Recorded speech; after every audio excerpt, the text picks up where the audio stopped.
Howdy, howdy, howdy, folks.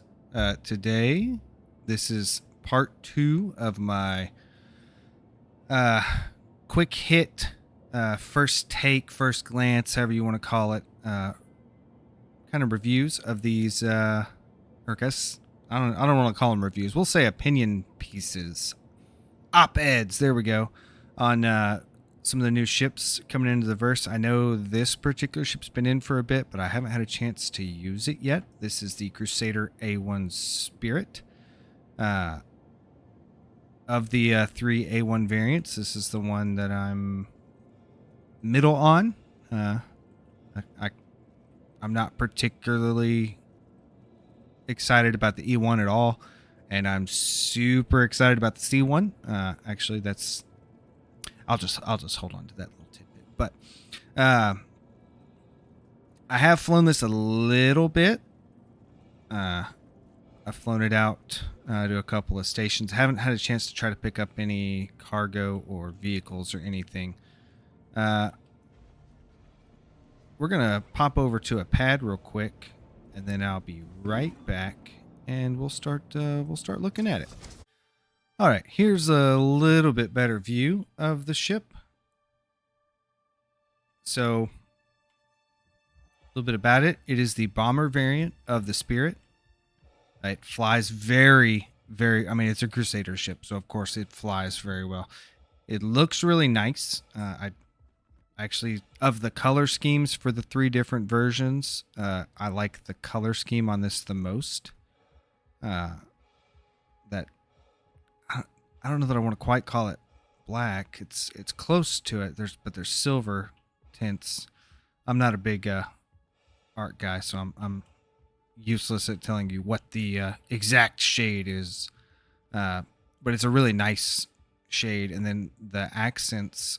You know, there's the red accents. There's some, thanks to the lighting, it gives it kind of a gold hue across some of the things, which I actually really like. Black and gold's probably my favorite color combination out there. And overall, like I said, it flies very well. As far as the ship itself is concerned, my only real complaint about it is it has laser cannons instead of repeaters, and I feel like for any kind of a bomber, you're more worried about close-in support, and cannons don't do that nearly as well as repeaters. In my opinion, that's just my opinion and my experience. We've got a large rear ramp, of course. Once again, Crusader, everything's well thought out. Interestingly, you come in, there's that nice little red thing at the back that it's a light system that shows off on the ground so you can see where you're at. But you come inside here, you've got your component access right away. There's components here, components over on this side. I really like that. I think that's kind of neat. But you also have a blast door here. You open that blast door, and then you're in the bomb bay.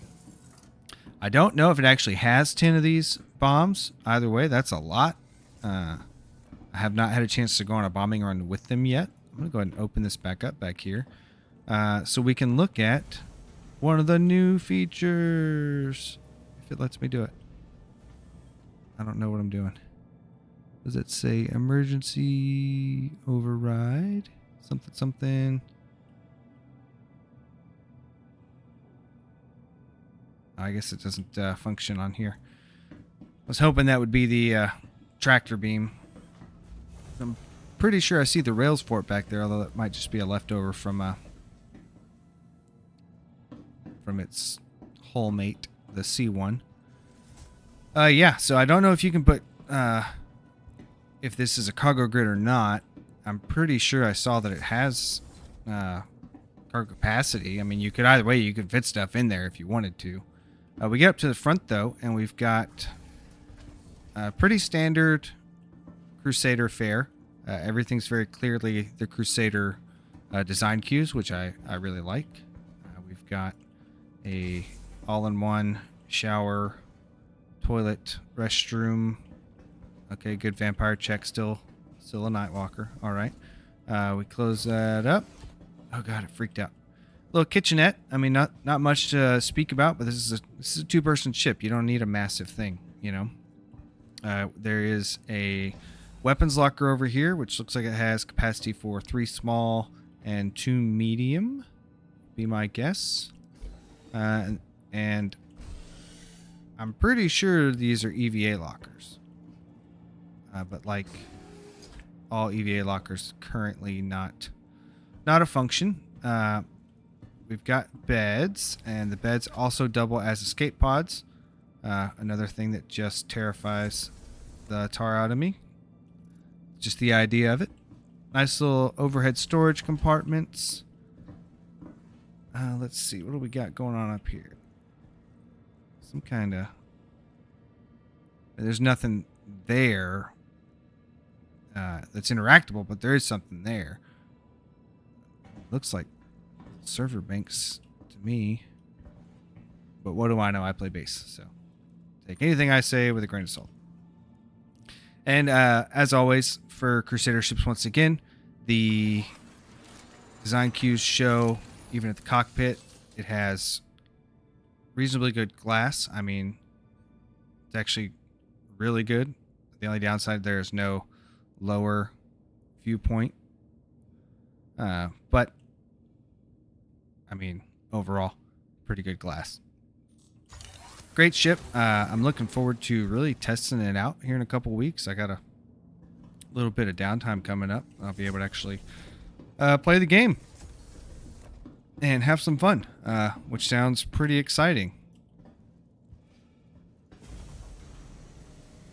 Because it's been a rough month. Thought I was going to have some downtime for you fans that have been around for a bit. I know I'd said I was going to. Had some opportunities come up. I work in a field where if you get a chance, you don't pass on it because you won't get another one. So, either way, this has been Eyes of Heimdall's hot take on the Crusader A1 Spirit. I really liked it.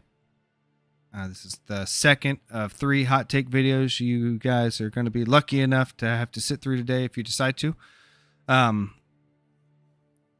I really enjoyed the ship. I liked it. I can't wait to get out there and really use it for things. I think the Spirit line in general is going to be a really good thing for the game because, you know, for a lot of players, they get in, they fly their starter ship, and then they'll move up to, you know, that medium size ship, you know, a Cutlass Black or a Freelancer, and that's really been just about the only 2 options. You know, there's different variants, of the Cutlass and the Freelancers, but they're both kind of limited in different ways. The Cutlass is fragile.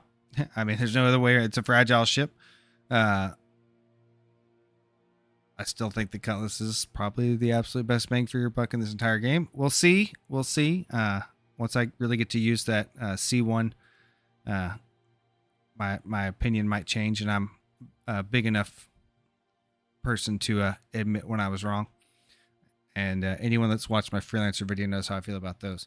But so far, the Spirit has exceeded my expectations, which were already pretty high. I have a pretty good affinity for Crusader ships. I think everything that has been put out with the Crusader badge on it has been just a masterpiece for whatever it is. Whether you're talking about the Hercules or the MSR, even the Ares ships. I know they get a lot of heat, but that's because their genuine purpose is not in game yet. So, you know, yeah, they feel superfluous at the moment, but their whole deal is to hunt, you know, giant capital ships, which aren't in the game yet. So, it doesn't really make sense to berate them if we haven't been able to use them for what they're intended for. Should they have been released? Probably not yet. I think the Ares should have waited until there were actual things for it to hunt, because I can see that being frustrating for people who don't have a chance to read through a full description on things. But such is life. Either way, this has been Eyes of Heimdall's quick take on the Crusader A1 Spirit. I'm sure I've said that 2 or 3 times. If you like what I'm doing, please hit that like, subscribe button, tap that bell icon for notifications. And I look forward to seeing you all out there in the verse.